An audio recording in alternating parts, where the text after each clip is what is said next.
Hi friends, అందరికీ నమస్కారం అండి. ఇప్పుడే అందిన వార్త రాష్ట్ర ప్రభుత్వ ఉద్యోగులకు సంబంధించి నేడు తాజా సమాచారం. వీడియోలో వచ్చేసి 2-3 అప్డేట్స్ అయితే రావడం జరిగిందండి. తేదీ చూసుకున్నట్లయితే ఆగస్టు 7వ తారీఖు అండి. వీడియోని చివరి వరకు చూడండి, అర్థమవుతుంది. మరోసారి ఛానల్ వస్తే తప్పకుండా సబ్స్క్రైబ్ చేసుకోండి. చూస్తున్నారు కానీ లైక్ చేయడం మర్చిపోతున్నారు. సో వెంటనే లైక్ రావడం జరిగిందండి. ఇందులో వచ్చేసి ఉపాధి హామీ ఏదైతే ఫిక్స్డ్ టెన్యూర్ ఉద్యోగులకు సంబంధించి ఇందుకు సంబంధించి ఈ సమస్యల పరిష్కారానికి ప్రభుత్వం సానుకూలంగా ఉందని పంచాయతీరాజ్ శాఖ మంత్రి సీతక్క వెల్లడించడం జరిగింది.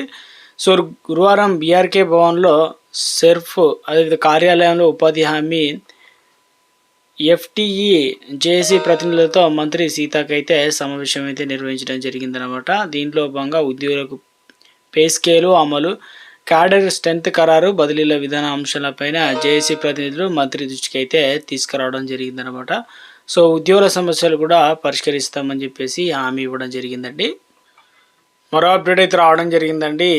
అసలే టీచర్ల కొరత, ఆపై ఇంకొందరికి డిప్యుటేషన్ పంపించడంతో చదువులు సాగడం లేదని ఆరోపిస్తూ విద్యార్థి తల్లిదండ్రులు, స్థానిక నేతలు పాఠశాల గేటుకు తాళం వేసి నిరసన తెలిపారు. ఖమ్మం జిల్లాలో ఎర్రపాలెం మండలంలో రేమి టీచర్ల జిల్లా పరిధిలో జిల్లా పరిషత్ ఉన్నత పాఠశాలలో బయాలజికల్ టీచర్ను ఇటీవల ముందస్తు ఉద్యోగ విరమణ చేశారు. ఇంతలోనే సాంఘిక శాస్త్ర టీచర్ను డిప్యుటేషన్ పైన కూడా పాఠశాలకు ఎంఈఓ అయితే మొత్తం మీద అయితే అంటే వారిని ట్రాన్స్ఫర్ చేయడం, ఇవన్నీ కూడా మా టీచర్లు మాకే కావాలంటూ ధర్నా అయితే నిర్వహించే ప్రయత్నం చేశారనమాట. సో ఉద్యోగులకు సంబంధించి మరో ఆర్టికల్ అయితే ఇవ్వడం జరిగిందండి. రాష్ట్ర వ్యాప్తంగా ఉన్నటువంటి 194 మోడల్ స్కూళ్లను సిబిఎస్ఈ పాఠశాలగా మార్చాలని చెప్పేసి పాఠశాల ప్రభుత్వానికి తాజాగా ప్రతిపాదనలు అయితే అందిందన్నమాట. సిబిఎస్ఈ సిలబస్ను అనుసరిస్తే ప్రవేశాలకు సంబంధించి సిబిఎస్ఈ అంటే సంఖ్య పెరిగే అవకాశం ఉందని చెప్పేసి ఇక నుంచి ఒక జియో అయితే రిలీజ్ చేసే ప్రయత్నం అయితే చేయడం అయితే జరిగిందనమాట. మరో అప్డేట్ అయితే రావడం జరిగిందండి. ఇందులో వచ్చేసి రాష్ట్రంలో ఉపాధ్యాయ సంఘాల సంఖ్య విచ్చలవిడిగా పెరిగిపోవడంతో ప్రభుత్వ పాఠశాలలో బోధన విద్యా ప్రమాణాలు తీవ్రంగా దెబ్బతింటున్నాయని ఫోరం ఫర్ ద గుడ్ గవర్నెన్సీ అధ్యక్షుడు ఎం పద్మనాభరెడ్డి సీఎం రేవంత్ రెడ్డికి లేఖ అయితే రాశారు. ఉపాధ్యాయుల సంఘాల కార్యకలాపాలు వెంటనే క్రమబద్ధీకరించి విద్యా వ్యవస్థలో తగినన్ని సంస్కరణలు చేపట్టాలని ఆయన కోరడం జరిగింది. రాజ్యాంగంలోని 171 ఆర్టికల్ ప్రకారం శాసన మండలిలో ఉపాధ్యాయులకు ప్రత్యేక ప్రాతినిధ్యం ఉండి వారి సమస్యలు పరిష్కరించే అవకాశం ఉందని, అలాంటప్పుడు ఇన్ని సంఘాల అవసరం లేదన్నారు. జీవో 264 ప్రకారం గుర్తింపు పొందే సంఘానికే కనీసం 25% సభ్యత్వం ఉండాలని, లెక్కన 4 కంటే ఎక్కువ ఉండడానికి వీలు లేదని. కానీ రాష్ట్రంలో ప్రస్తుతం 8 గుర్తింపు పొందిన సంఘాలు ఉన్నాయి. మరో 40 గుర్తింపు లేని మరో అప్డేట్ అయితే రావడం జరిగిందండి. తెలంగాణ రాష్ట్రం ఏర్పడిన 12 ఏళ్ళు దాటిన నేటికి ఇక్కడ ఇంజనీర్ల సీనియారిటీని ఆంధ్రప్రదేశ్ ప్రభుత్వమే డిసైడ్ చేస్తుంది.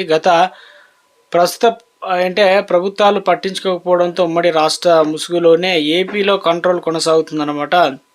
ఫలితంగా రాష్ట్ర రహదారులు, భవనాలు, R&B శాఖలో సీనియారిటీ రగడ రోజు రోజుకు ముదురుతుంది. దశాబ్దాలుగా నలుగుతున్నటువంటి సర్వీస్ వివాదాలు పరిష్కారం కాకపోగా శాఖలో బాధ్యతలు చేపట్టిన ఈఎన్సీలు తమ వర్గానికి అనుకూలంగా సీనియారిటీ లిస్టులను మార్చేస్తున్నారని విమర్శలు అయితే వస్తున్నాయన్నమాట.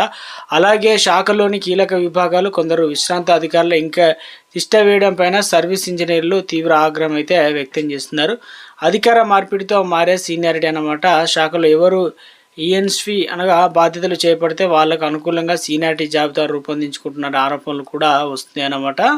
మరో అప్డేట్ అయితే రావడం జరిగిందండి. రాష్ట్రంలో 1 కోటి మంది మహిళలను కోటీశ్వరులను తీర్చిదిద్దాలని రాష్ట్ర ప్రభుత్వం నిర్ణయించిన కార్యక్రమంలో society for the elimination of the rural poverty SERP and mission for the elimination of the poverty in municipal areas MEPMA సంస్థలు కీలక పాత్ర పోషిస్తున్నాయి. అయితే మహిళా సంఘాలకు బ్యాంక్ లింకేజీల ద్వారా వడ్డీ లేని రుణాలు అందించాల్సింది.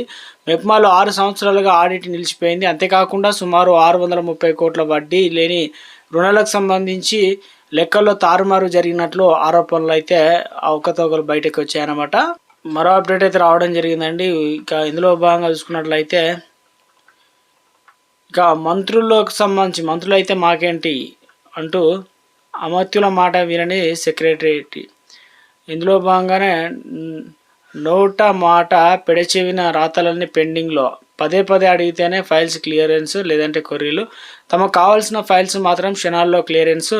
మినిస్టర్ల పేషీలకు ఫోన్లు మండిపడుతున్న మంత్రులు అంటూ లేటెస్ట్ అప్డేట్ అయితే రావడం జరిగిందనమాట. సో, సెక్రటరీలదే పెత్తనం అంటూ సహజంగా మంత్రులదే శాఖలకు బాసులు. వాళ్ళు తీసుకున్న నిర్ణయాలే ఫైనల్. ఒకవేళ విధానపరమైన అంశాలుంటే సీఎం దృష్టికైతే తీసుకెళ్ళి ఆయన గ్రీన్ సిగ్నల్ ఇస్తే ముందుకైతే వెళ్తారనమాట.